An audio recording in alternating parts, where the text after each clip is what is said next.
Good morning and welcome to the fourth, gosh, time flies, Japan Society weekly Zoominar on the repercussions of the pandemic. And after 2 weeks discussing basically economics and business, today we move firmly onto politics, to the domestic and foreign policy repercussions of the pandemic in Britain and Japan. To guide us, we have two senior, very experienced international journalists. In Tokyo, or more precisely in Nakano, I welcome Tsutomu Ishiai, former London bureau chief for the Asahi Shimbun, who last year moved back to Tokyo to become deputy managing editor of the Asahi. And in London, or more precisely Wiltshire, in fact, for the moment, we welcome my former colleague John Peet, who in his 34 years at The Economist has covered a multitude of subjects, but most recently has been Europe editor, and then since 2016, UK political editor, which has meant in practice Brexit editor, and latterly, of course, Boris editor. Each will speak for 10 minutes, as usual, after which we'll move to questions, not least your questions. With Boris Johnson back after 3 weeks absence and Brexit back too after a certain sort of absence, I'm going to start with John Peet. Over to you, John. Well, thank you, Bill, and thank you for the invitation, and welcome everybody.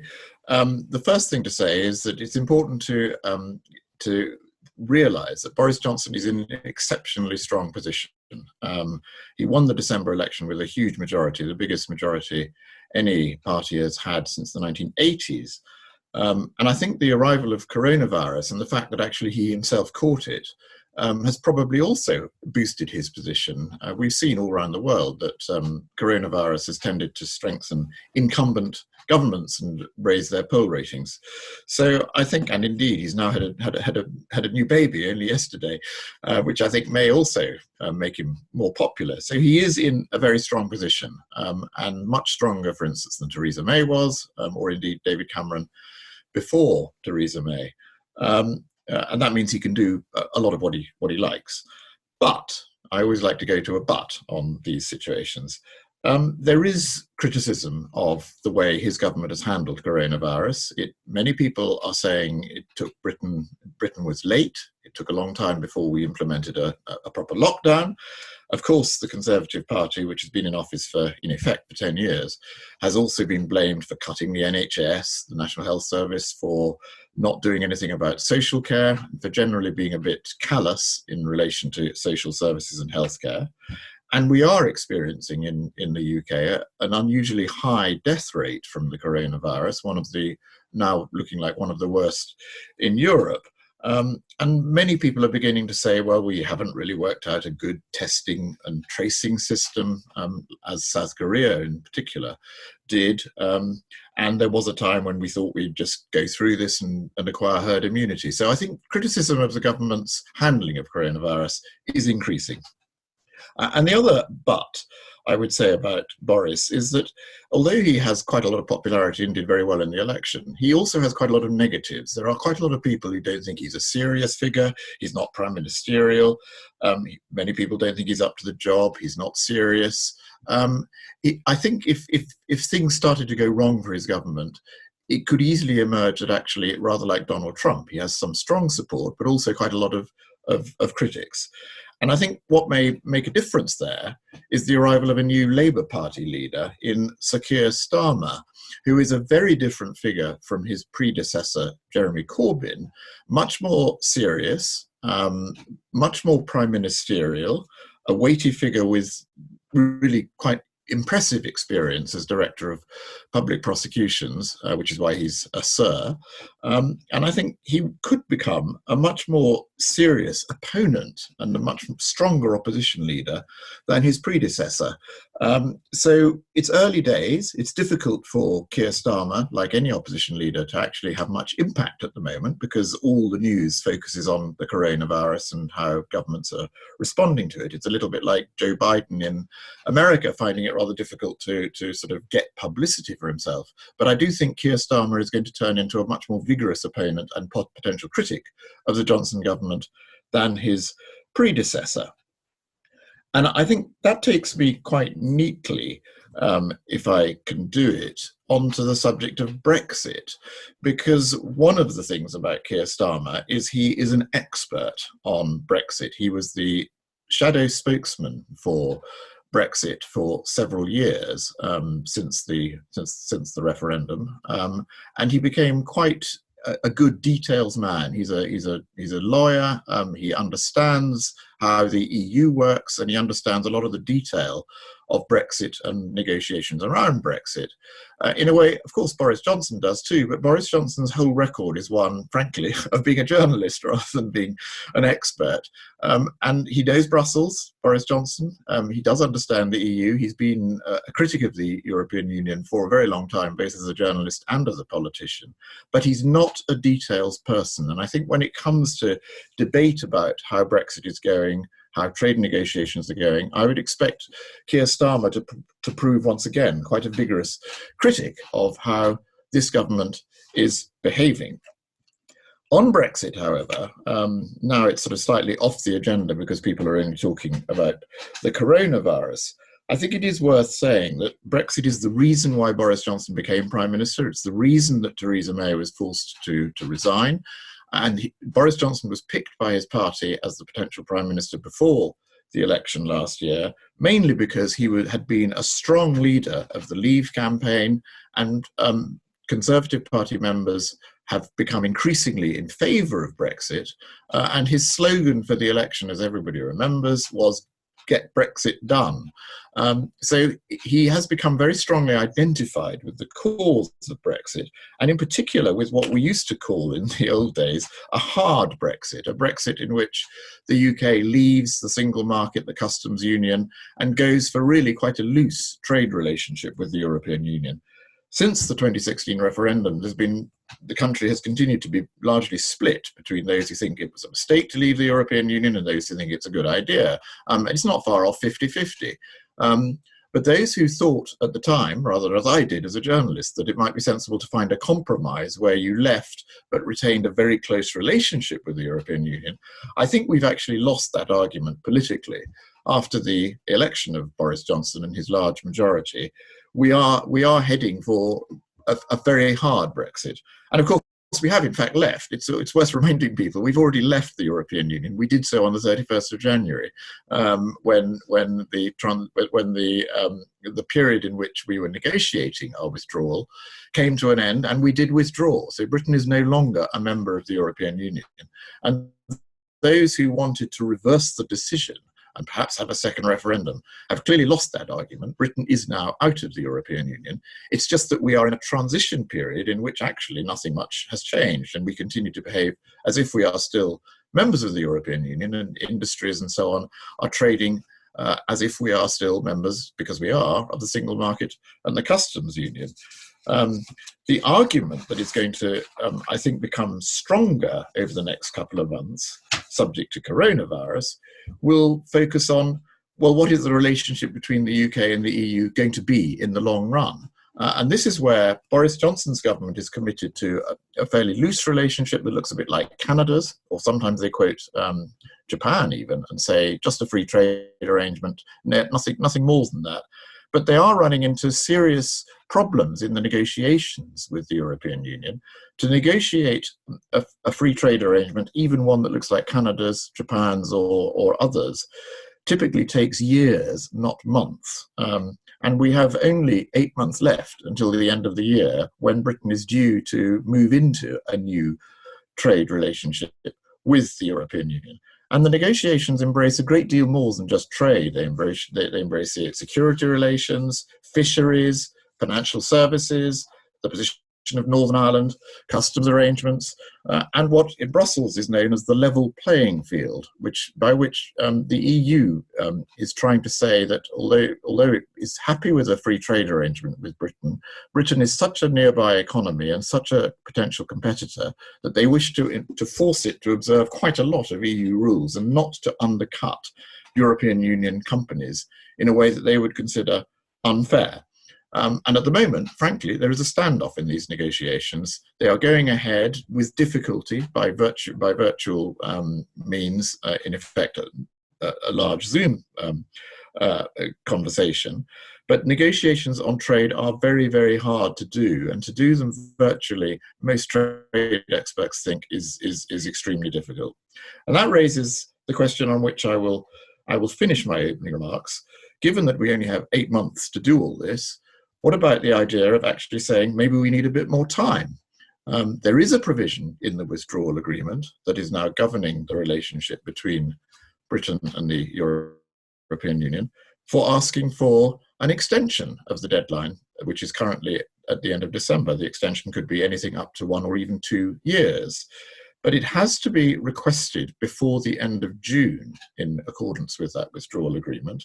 And the Boris Johnson government, which is consistent with its general hard line on Brexit, is being absolutely firm in saying, under no circumstances will we ask for an extension.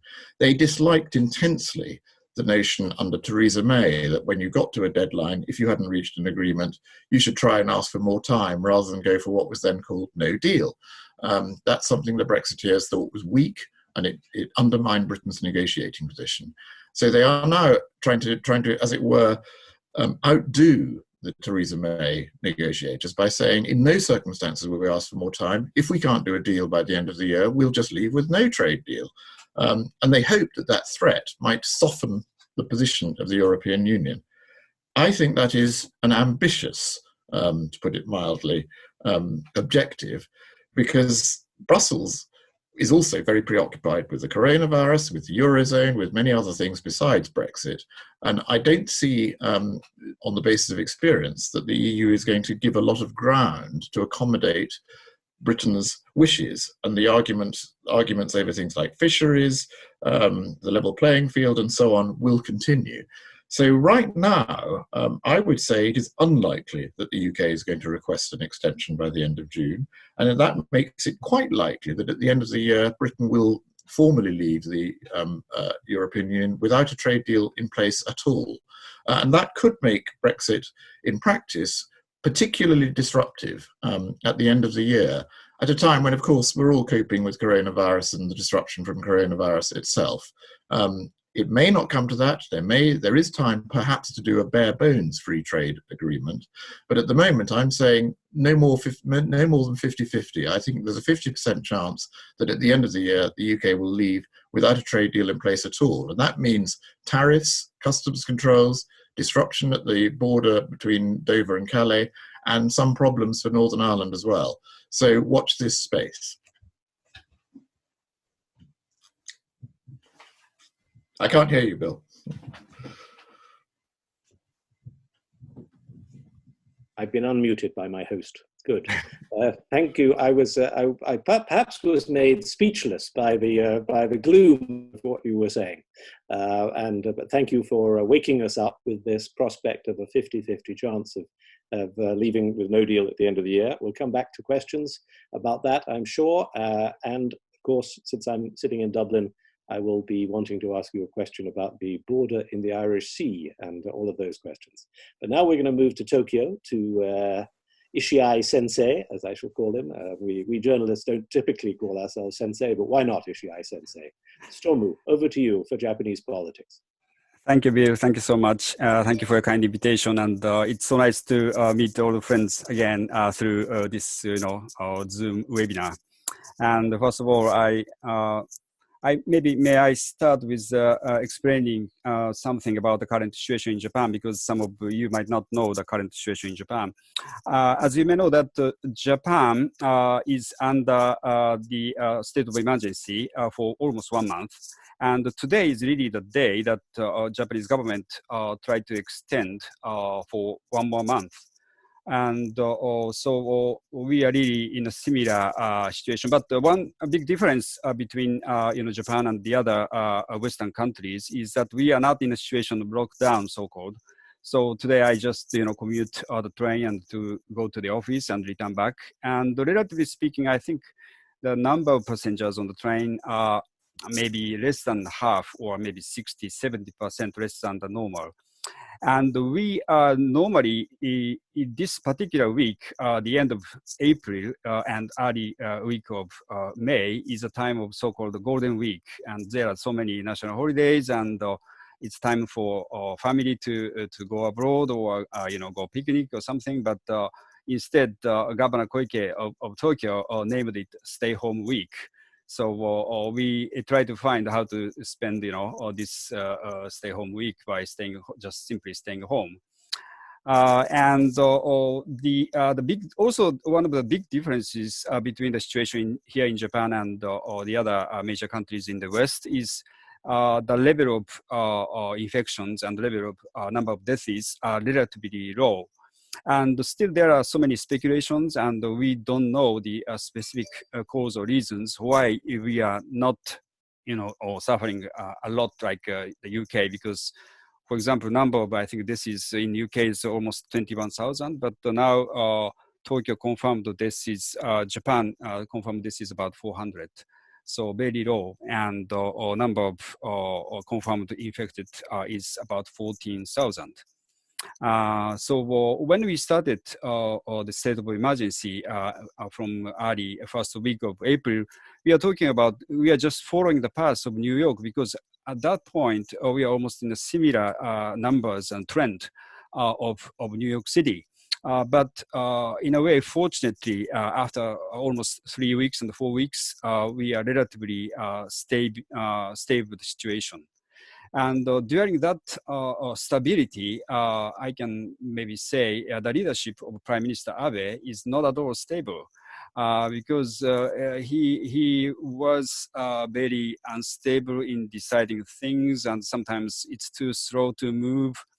And one of the reasons why he was so slow was because he has to think about convening the Tokyo Olympic according to the schedule, because it's originally scheduled to begin 24th of July this year, but just until the 4 months before, that means at the end of March, IOC, International Olympic Committee, and Tokyo governor and the government of Japan decided to postpone it for 1 year. So until then, government officials try to behave that situation is everything is okay. So after several months, we can convene the Olympic according to based on the schedule. But then, of course, the situation is getting worse and worse. So even government officials and the prime minister has to admit that we have to postpone it. So now, then things are started from that point. But the major point, because today is the day that the supplementary budget of the Japanese government have just passed in the parliament, and the main point of the supplementary budget is so-called, just giving 10,000 yen, 100,000 yen. That means 600-700 British pounds to each household. It's really too slow and it's not enough. And before that, he did was to decide to give 2 pair of the masks to each individual households. So people are ridiculed that, now we are living in a time of from Abenomics to Abenomask. So just we named it Abenomask instead of Abenomics. So just I received 2 pair of masks maybe 10 days ago, and it's just a simple mask, and it's rewashable, so you can use it maybe several times.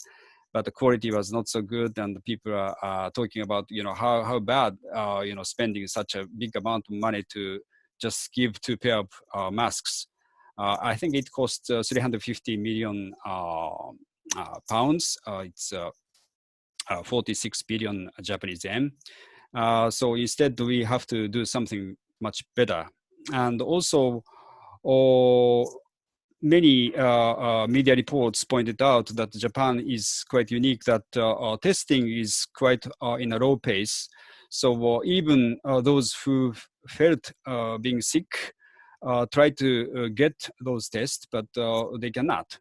So sometimes before they are hospitalized, some worst cases, the patients passed away without having a test. And after their deaths, they found out that they are actually positive of that coronavirus. So Abe's leadership was quite bad, but at the same time, the only thing we are not changing is that we don't still see the positive, strong opponent or as opposition party. So just recent survey shows that Abe's support rate is almost 41%, and Abe's non-support rate is also 41. So 41 to 41, so almost equal. No visible opponent, and his political leadership is declining, but still we don't know who will succeed after him. That is a big question mark. But one thing to make it clear is that one of the long-time purpose of his political goal is to change constitution in Japan, which has not changed after the war. But because of his lack of political leadership and also his term will finish in 1 year, so almost even among the LDP party members don't believe that he can change the constitution while he was prime minister. And also during the debate, how to install or interpret how to install how to exercise this state of emergency. Sometimes some politicians try to make a link between this state of emergency into a new cause of the new constitution. Because new constitution, Prime Minister Abe has long time advocated that we should need to add some articles about the state of emergency, because we might have some, natural disaster, or we might have some special emergency situation. And at this current constitution, we don't have that. But of course, there are some reservations and concerns of, putting Abe those kind of political powers at this moment. So that kind of assertions is also not really likely to be implemented in the near future.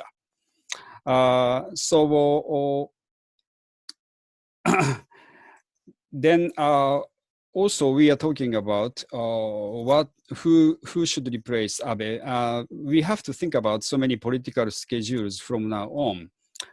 Maybe I can point out 3-4 major political schedule in the near future. The first is Tokyo governor's election in July. And most likely current governor Yuriko Koike will win because she showed, contrary to Prime Minister Abe, a good leadership with some populist sentiment, because she has a career of being in a broadcasting, broadcaster, and she knows how to communicate with people. And she tried to, convince people. What she said was, when she became the governor, she said Tokyo first, like Donald Trump. But now she said saving life is first. So nobody can oppose, saving life first. So she has been quite successful in convincing that sense. And even though we do not have any legal forces to stop something or to shut down anything, but Japanese society is a kind of society to respect order and law, and also kind of, try to imitate of what the others do. So relatively speaking, without having any legal order, many shops decided to shut down, and also or ask their workers not to come to the office. So people try to cooperate as much as possible. Not mainly because they are, obeying or not obeying the law, but because I think that people understand that that is the best way to keep themselves safe at this moment. So, or maybe we have, I still have few more minutes. Then talking about post-Abe situation. Also, Asahi has conducted just recently the survey who might be the next successor of Abe. But sorry, I have to maybe point out other political schedules. After Tokyo governor's election in July, then also next year we will host the Tokyo Olympic in July. And after that, LDP party leader term will end in September. that is the end of Prime Minister Abe's term. He already served as 3 terms. That is maximum. While he was a party leader, he changed the party leadership, regulations before, or 2 terms maximum, but now he can enjoy 3 terms maximum. And with the lack of leadership, even among the party leaders, don't support the idea of extending the term anymore. So he clearly said that he doesn't have any intentions to extend his term from 3rd term to 4th term. So he will resign by the end, by September next year. And soon after that, we will see the end of term of the lower house Shugin in October. That means any political leader, if elected from the LDP member, has to campaign in the coming lower house election soon, either maybe 1 month. So then LDP leaders has to be the leader who can campaign well and reach to the people. And in that sense, there are some differences among the possible candidates, because as you may know that Abe's favorite is Mr. Kishida, former foreign minister and the current party secretary general. He is very stable man, and he is calm and kind and relatively liberal among the LDP members. But he doesn't show his charismatic leadership. And on the other hand, currently the top popularity is Mr. Ishiba. He is now got almost 24%. He was a former Secretary General and also former Defense Minister. But he is seen as a kind of opponent to Prime Minister Abe, and he doesn't get any political good support among the parliamentarians. But that is a good question mark, while he can be the one, maybe LDP members see him as potentially the good leader to win the coming election. So then that might change the attitude of party members, also supporters' attitude of LDP. And before this coronavirus crisis, Koizumi, the son of the former Prime Minister Koizumi, has been very popular. But now, as environmental minister, he doesn't show good leadership, and his popularity is declining at this moment. And the other candidates are Mr. Kono, the current defense minister and former foreign minister, and cabinet secretary Suga. Those 2 candidates enjoy maybe 6-7% support rate. And the only visible, I finish it in maybe 20 seconds. The only visible opposition party candidate is Mr. Edano, but his popularity rate is almost 6%.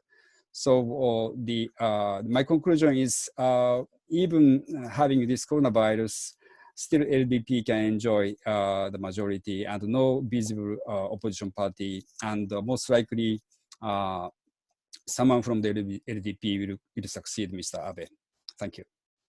Splendid. Thank you very much, Tsutomu. And it is interesting, the difference between politics when we have a prime minister in government a journalist as prime minister in the UK, and in a way the principal, at least alternative voice in Japan to the prime minister has been a journalist, a former journalist, Koike-san. Nobody rates her as having a chance to recapture the LDP leadership, at least. Let's move straight to questions. We've got lots coming in, and I'm going to go back to Brexit for a moment, and we'll come back to the comparison of Japan and the UK in a moment. But we've got my deputy chair, Martin Hatfull, asking to John. He agrees with John's assessment about Brexit and no deal, but perversely, might the economic chaos which COVID-19 will entail make it easier for the government to disguise the disruption caused by Brexit, so reducing potential criticism and encouraging the hardliners to go for it? This, I suppose, requires you to be a forecaster of what things are going to be like in November and December of this year. But how do you think the dynamics of the current economic crisis are going to interact politically, John, with the Brexit issue and the politics of Brexit? Yeah, I have to say I rather agree with the questioner there. I mean, it's difficult to predict exactly how this might go, but certainly I have heard from a number of Conservative MPs the line that coronavirus is going to cause economic chaos everywhere, including across the European Union, most notably in some of the weaker countries like Italy. And therefore, you know, if we have a little bit of sort of disruption because we have a hard Brexit or a no-deal Brexit, it's going to be it's just going to be overwhelmed and people won't even notice it because coronavirus is going to do such a lot of damage anyway. Against that argument, of course, is the argument of many people who say, well, actually, we should be looking for more time, which is to say this is a terrible time in which to take the recession that's going to be caused by the coronavirus and actually make it worse by erecting new trade barriers between the UK and its biggest trade partner. I think the politics probably points towards saying the current crisis does make it more likely that the UK will leave with no trade deal and the government will manage to escape blame. The economics, I think, points the other way. This is not a good time in which to inflict another blow on the UK economy. And how that plays out may depend a lot on how people like Keir Starmer manage to get the narrative across. If they say, look, the Tory government is now taking this moment in which to sort of hammer another blow against the UK economy, quite unnecessarily. If that sort of starts to chime with a lot of voters, particularly when they see the disruption, then I think that could start to do some political damage. And how can I follow up quickly on that with a question of my own, as if I was Keir Starmer, perhaps a lawyer's question? In the event of no deal or no successful deal, what is the status of the withdrawal agreement and the commitments that the UK has made in the withdrawal agreement, and indeed that the EU has made? I mean, if, for example, about the absence of a hard border on the island of Ireland, or about border checks in the Irish Sea, or other things, does it just fall away, or is it still justiciable? No, it's certainly justiciable. It is a formal treaty, and it's been ratified by both sides. And therefore, some of the arguments, this is why I try to talk not about no deal, but no trade deal. It's not a no deal because we have settled the argument about how much the UK would pay to the European Union budget. We've settled the argument about the treatment of European Union and UK citizens who live either in each other's territories. And at least in theory, we've also settled the argument about Northern Ireland, because to avoid a hard border in Ireland, Northern Ireland will, under what's called the Northern Ireland Protocol, continue to be part of the EU Single Market and Customs Union, even if the UK as a whole leaves without a trade deal. And that does imply possibly quite serious checks on goods moving between GB and Northern Ireland in the Irish Sea. So yes, they will all come into effect, even if there is no trade deal.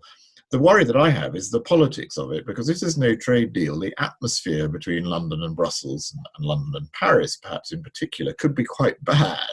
And there will be people in Britain who say, well, look, if we can't even do a trade deal with them, why are we paying them large sums of money? And maybe we should tear up the withdrawal agreement. You know, we didn't like bits of it anyway.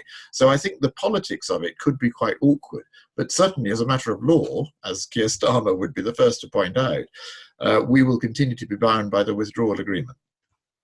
Right, thank you. And Tsutomu, a number of people have asked about a UK-Japan trade deal.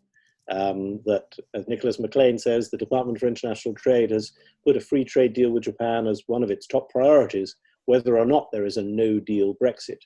How easy is it likely to be for the UK to replicate or improve on the existing EU-Japan free trade deal? What's your interpretation of, as it were, the politics at the Japanese end, around the idea of a UK-Japan trade deal? Yeah, since I came back from London this last year in September, there was some debate, about Brexit even among the Japanese press. But nowadays, nobody talked about Brexit anymore. So, of course, and it's very difficult for any government officials and journalists or even, or business leaders to travel or to negotiate face-to-face. Maybe, I don't know how much e-meetings and video conference in this kind of serious economic negotiations through that, techniques can be done.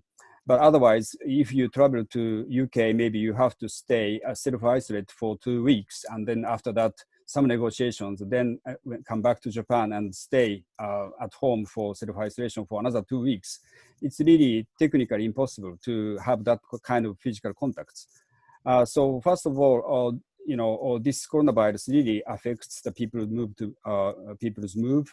And I don't know how much this gives some negative effect on negotiations, physical possibilities to have face-to-face negotiations. And also lack of debate in the government in Japan. Now nobody talks about Brexit, and nobody talks about, even among the media. I just recently interviewed and published former ambassador Koji Tsuruoka, and maybe only those who knows about UK and Japan continue to have some concerns, but that is really invisible at this moment. So I cannot predict at this moment. Nobody knows what's going to happen. Let me stay with you actually, John. Well, can I just add something on that? I mean, because it isn't just Japan, of course. I mean, the Department for International Trade wants to do a trade deal with the United States and with other places as well. I do think it's going to be quite difficult to do any of these trade deals so long as there is uncertainty about the relationship between the UK and the EU. I mean, what in effect, I think a Japan-UK trade deal would be quite easy to do on its own, but Japan will want to know, are there going to be tariffs between the UK and the EU before actually signing up to the details? So those who sort of happily say, well, maybe the UK could join what was the TPP, now the CPTP. I think until we have clarity about the relationship between the UK and the EU, most of those trade deals are going to be very difficult to pin down. And besides, yes, as Tsutomu says, it's very difficult to do very complicated and technical trade negotiations by Zoom. Until you actually have the ability to talk to people directly, getting these things through is going to be very hard. And just, can I add something? Yes, go on. Exactly. I agree with what John said, because Japan is really monitoring and seeing what kind of agreement can be reached between UK and the EU. And we have no intention to sign the agreement less than what UK and the EU have agreed. Because now Japan and the EU have some free trade agreement, and we can enjoy that kind of agreement. Then by having separate economic agreement with UK, of course, we seek something better than the current current EU-Japan trade frameworks.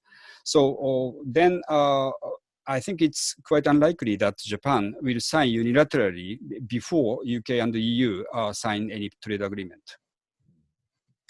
Now, I've got a question. Actually, I'm going to pass on a question to you, Tsutomu, about Japanese politics before we probably come back to Europe.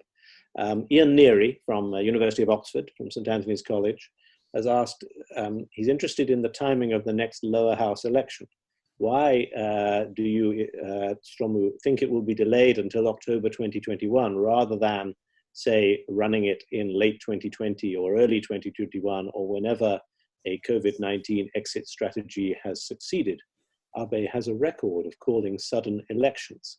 Could a successful lower house election change his mind, or the LDP's mind, about not wanting to stand for a fourth term? That's a really good question. And also there is a possibility for any prime minister can dissolve the parliament at any time. It's really a kind of exclusive rights of the prime minister. So there is a possibility for having that kind of earlier election. But at the same time, also we have to think about the coronavirus situation. Just recently, there was one supplemental constituency election in Shizuoka, and then LDP candidate won that kind of seat.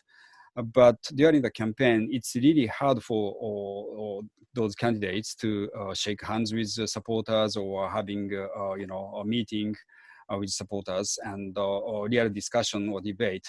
So then,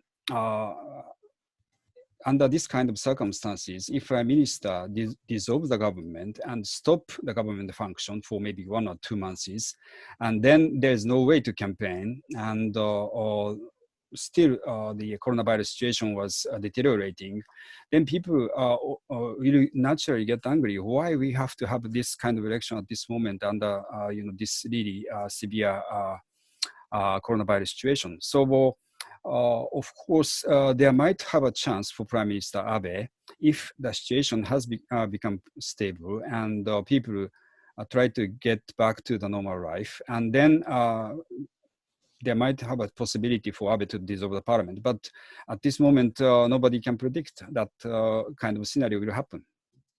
Right, a high-risk scenario at the moment. Let's come back to Europe for a moment.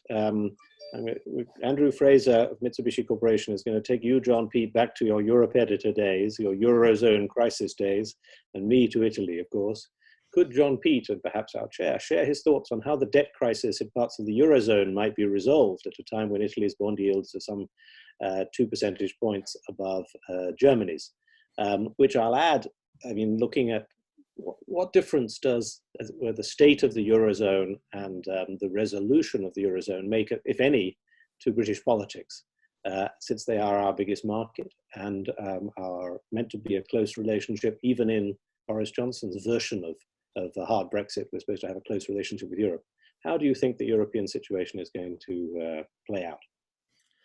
Well, let me do those in reverse. I think the fact that we are seeing the sort of beginnings of another Euro crisis in the EU, I think is reinforcing the view of hardline Tory Brexiteers that it's time. That's a very good argument for getting out as soon as we possibly can. I've heard many people say, look, if we stay around through next year by extending the deadline, then, for example, we might suddenly find that we're involved in having to bail out countries like Italy and Greece. Of course, that's incorrect. They wouldn't be, because Britain was never part of the Eurozone anyway. But I think that the fact that there is a glimmerings of a new problem inside the Eurozone is reinforcing the view of those in this country who think it's better to get out of the whole project. And of course, it's also leading yet again, as I have heard repeatedly for the past, I should think probably the past 15 years, to predictions by some conservatives, as you hear also sometimes in America, that anyway, the European Union and the Eurozone are both about to fall apart. To go back to your first question from Andrew, yes, my only comment is to say two things. First of all, I think the European Central Bank really does know how to keep the euro going, and it will probably do it again. It's going to be quite hard, and we know what's going to happen to Italy's debt in particular. It's going to shoot up as a result of the coronavirus, and there will continue to be arguments between Rome and Berlin in particular, but also The Hague, the Netherlands, over the question of whether actually what the Eurozone really needs is more political unity and some kind of mutual debt instrument. I don't think that argument's going to be settled easily, because in the Netherlands and Germany, there is genuine political and among voters, genuine fear, as there has been really ever since the euro began, that one day they'll have to bail out the Italians. And they just don't like that idea. And the politics of being seen to bail out Italy are very, very difficult for the North Europeans to accept. So I think what we'll actually see is not any form of mutual debt obligation, much more action by the European Central Bank, possibly quite a large package sponsored by the European Commission, but probably mostly of loans rather than grants, which will enable us to muddle through in some way or another. One of the reasons for that, as you will remember in your days when you were editing The Economist, is that the cost to Italy, and indeed to any other country, of actually pulling out of the euro would be immense. So in the end, it is always in everybody's interest to keep the euro going and not to see any country leave it. And we saw that repeatedly with Greece, and I think we'll see it again with Italy. But that assumes that we can get back one day to growth in Europe. I absolutely agree with that. I think that probably the best indicator in Italy at the moment is the declining public opinion poll rating of Mr. Matteo Salvini and the League have fallen quite substantially actually during this crisis. That is partly thanks to the pro-incumbent tendency that we see in many countries, but also I think the credibility of anti-Euro withdrawal, Italexit type strategies really have fallen away, as has the credibility of the sort of sovereigntist strategy. So what will happen? I agree with John, there won't be mutual debt, but there will be some form of collective recovery package, probably through the European Commission, substantial role for the European Central Bank. It'll be a typical European solution, namely guaranteed to annoy public opinion, but actually in a crab-like way, they will get there. And how you get down from 160% of GDP debt for Italy is something we'll be worrying about in 2022 and 2023. But I think it'll be manageable for the time being. Now, other questions. Sino-Japanese relationships, Tsutomu. Yuichiro Nakajima is asking how the current crisis is affecting Sino-Japanese relationships, especially the personal ties between Shinzo Abe and Xi Jinping. Many Western governments are critical of China's handling of the COVID-19 calamity, but Japan has understandably been measured in response. So that's, you could comment about Sino-Japanese relationships, and I'll get John to comment on the significance or otherwise of the birth this week of the China Research Group within the Tory party. Yes, let me start. Japanese government was waiting for Prime Minister Xi Jinping's visit to Japan, originally scheduled in April, but of course that was postponed. And if that happens, it should have been the opportunity to normalize the bilateral relationship, which might not have been so well during the last, some years. But also Prime Minister Abe was in a way criticized by his message at the time of Chinese New Year in February, that because one of the Abenomics policies is to welcome inbound tourism, mainly from China. So even during the time of this coronavirus crisis, he said, welcome Chinese people to enjoy Chinese New Year in Japan. So by having this message, so many Chinese tourists came to Japan and possibly spread some virus during their stay, unfortunately. So for that events, then Japanese people might have a mixed feeling about China, and still we don't know what was the real cause, what was really happening in Wuhan, in its original place of coronavirus. So at some point in the near future, maybe if the situation has become normalized, then Xi Jinping reschedule his visit to Japan. That is a time for Japan and for China really think about how to normalize the relationship. But up to now, it's almost on hold. What's going to next. Thank you. Thank you. And it allows me to say what I should have mentioned earlier, which is that this week would have been the week in which the Emperor and Empress of Japan were going to make a state visit to the UK. So exactly. We're sacrificing that to coronavirus. John, China and the Tory party. Yes, I think it's a very interesting question. I mean, for quite a period, particularly under the Cameron government, when George Osborne was the Chancellor, I think there was a view in the government and certainly in the Tory party that actually, China was very important. China was growing very fast. It was a good market. We needed to get in there. We needed to export to China. We needed to be part of a sort of, countries that did well from China's economic success. I think that has changed a little bit over the last year. It may partly be to do with coronavirus, although I don't think although many people say, look, this was caused by China and isn't that terrible and shouldn't they close down their terrible wet markets, I'm not sure that really affects the long-term view of the approach to China. But I do think inside the Conservative Party, and indeed to some extent you're seeing this in other countries in Europe, a sort of reconsideration of policy towards China is beginning to go on. China is seen as more of a competitor rather than a sort of collaborator, cooperative country. And it is, of course, being affected a little bit by the attitude of the United States. The United States seems to be taking, under Donald Trump, but not just under Trump, a somewhat more aggressive attitude to China and sees China more as a threat than as more as a threat than it did. And I think we are seeing that particularly in the Conservative Party in Britain. It's coming to a head particularly over the vexed issue of how much we should allow Huawei, the telecoms company, to be closely involved in the extension of 5G networks. The UK has decided that it will allow Huawei to play a role because Huawei is very active in the UK, and it's an important supplier of good, cheap 5G networks. But inside the Conservative Party, there are many people who now think actually we shouldn't allow Huawei in because Huawei is a state, as all Chinese companies are. It in effect gives an important role to the Chinese state.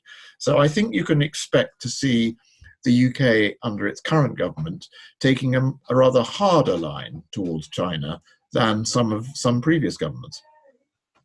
That produces a situation slightly in line with a question that John Naish has asked about foreign policy towards the US, in that the surprising position is that some of the moderates of the Conservative Party, who have formed this China research group, moderates in at least by today's standards, are actually therefore more on the side of Donald Trump on this issue.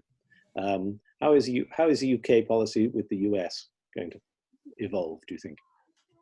No, and I think you're right. I think many people, even in the Conservative Party, who think that Donald Trump is pretty terrible and they don't like his trade policies, and indeed they think he's not a very skillful president, and they don't think his handling of the coronavirus has been very good. But many of them do agree with him and some in the Republican Party, and even some Democrats about China. They think China is emerging as more of a direct strategic threat than it was under a government that is becoming increasingly seen as authoritarian, not evolving in a liberal direction.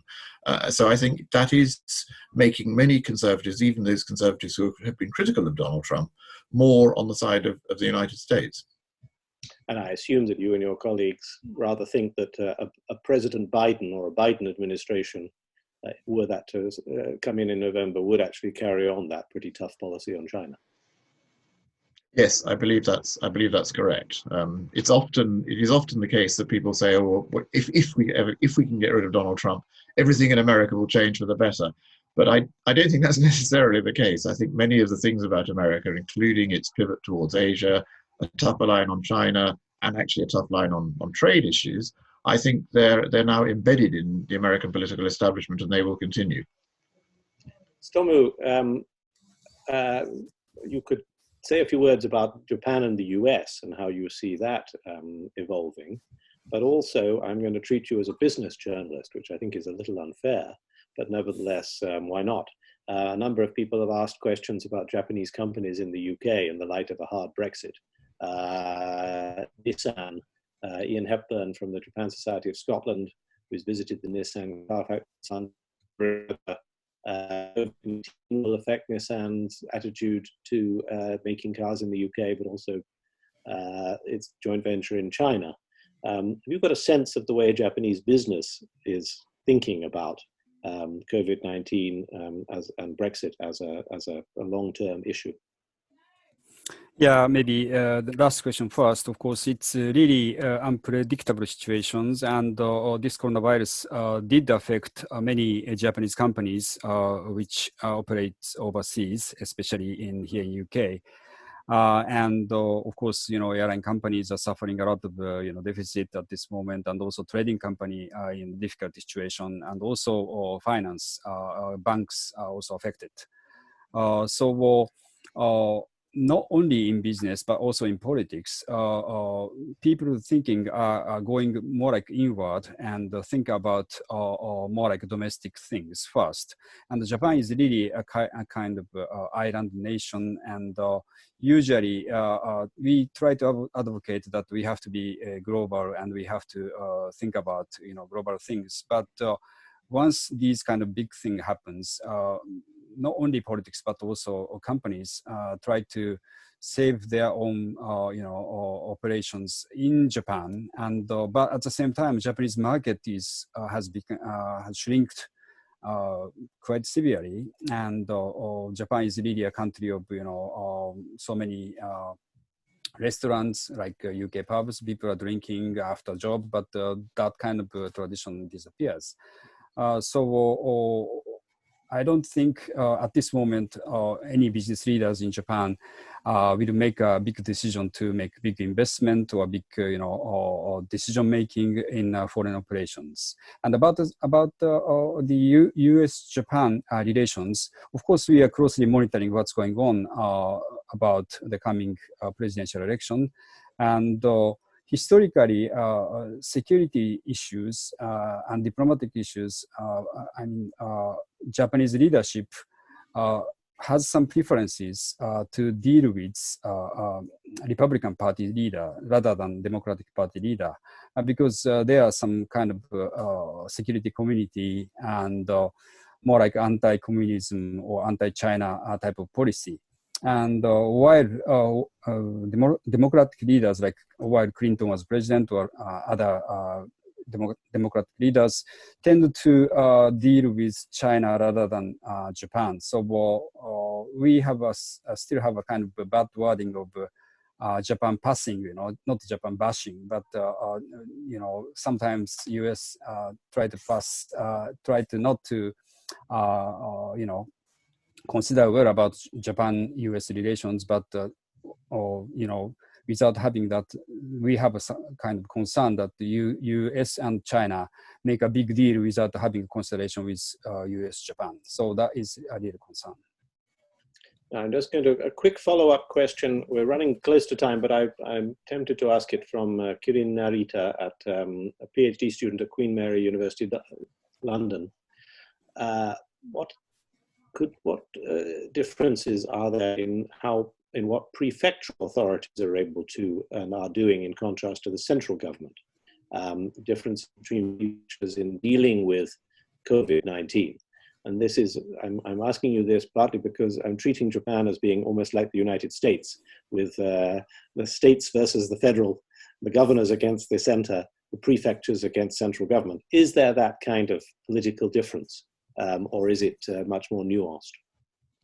Well, the new phenomena, because Japanese government under the current shape, maybe from a Meiji era, started the prefectural system, and it's maybe first time that some governor in some prefecture governors ask to have a kind of border control between the other neighboring prefectures. So any visitors coming from other prefectures maybe check the body temperature or some other sickness test.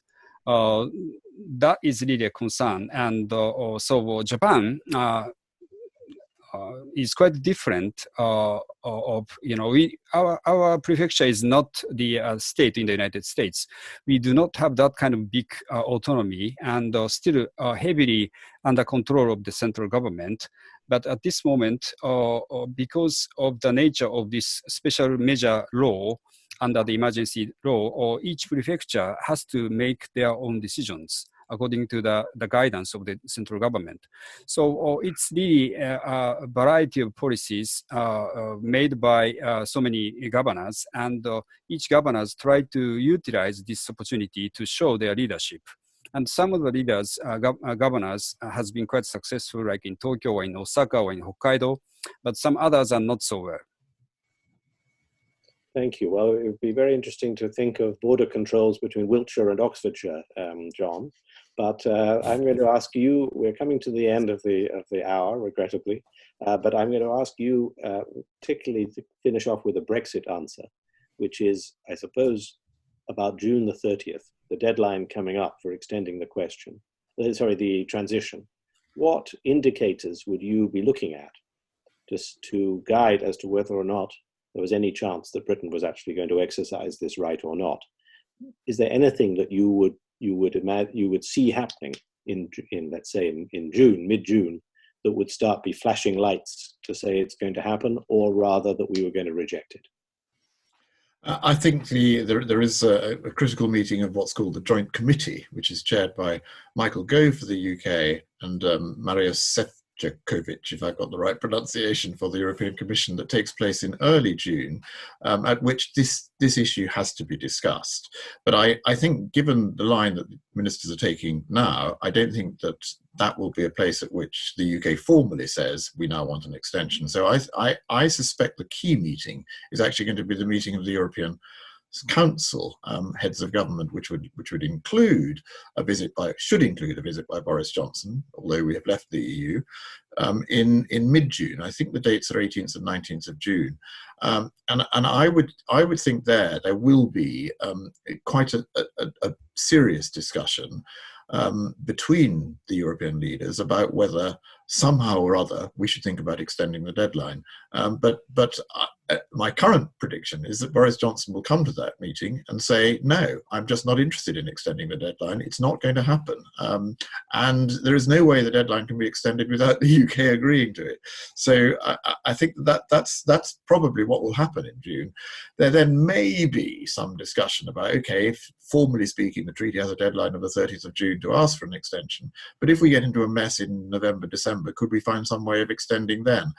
Legally, that's difficult, but the discussion may continue. Thank you. Well, that's very helpful. And I want to bring this regrettably to a close. There are many more things we could have discussed. I've got several questions I failed to get to, which I apologize to Philip Howard, Martin Barrow, Joe Pittman, Hugo Dobson, Paul Farrelly, and others for the questions I didn't manage to place. But John and Tsutomu have given us a marvelous set of insights and thoughts and answers to questions. And thank you very much for your time on this Zoominar. Next week, we will be moving on to what you could call the strange absence of international cooperation amid this global crisis. And I'm going to welcome as our panelists, Mami Mizutori, former Japan Society board member, longtime foreign ministry official for Japan, then ran the Sainsbury Institute in East Anglia, now the UN Secretary General's Special Representative for Disaster Risk Reduction, and Lord Malloch-Brown, Mark Malloch-Brown, former Deputy Secretary General of the United Nations, former Foreign Office Minister under Gordon Brown, and author of a recent book, The Unfinished Global Revolution, in which he was advocating much greater international collaboration. So I look forward to many of you coming back for that Zoominar. But again, thank you, John. Thank you, Tsutomu. Thank you. And thank you to all of you. Thank you so much. Thank you. Bye. Goodbye.